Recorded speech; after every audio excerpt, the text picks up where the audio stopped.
So now that you know the 5-dot summary and you're able to create the box and whisker plots, you have still the 3 shapes. The 3 shapes, remember, are symmetric, skewed left, and skewed right. So the data is leaning one direction if it's skewed. If there's more data on the right side, it's skewed left. If there's more data on the left side, it's skewed right. Okay, symmetric, we're expecting everything to be kind of a mirror image or close to it when we have the data set. However, instead of having the hill like we had when we had the dot plots or the histograms, we're going to look at box and whisker plots and what they might look like.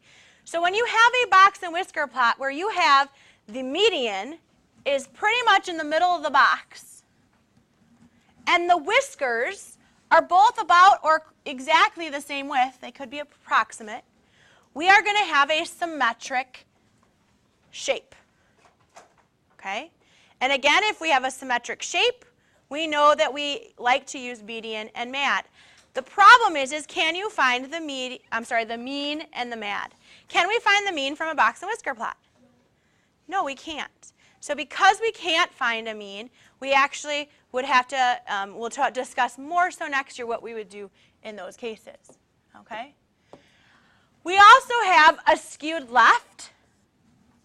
And if you look at the skewed left shape, notice the median is farther to the right. Well, we expect that because more data is on the right side when it's skewed left.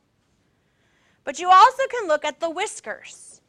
If more of your data is on the right side, your left whisker is going to be significantly longer than your right.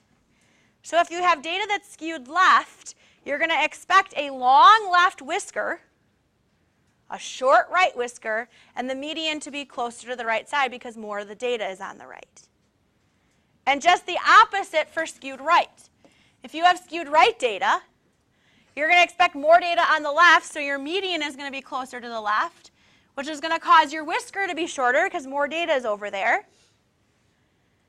And because more data is on the left side, the right side is going to have a really long whisker. It's going to have data that's more spread out.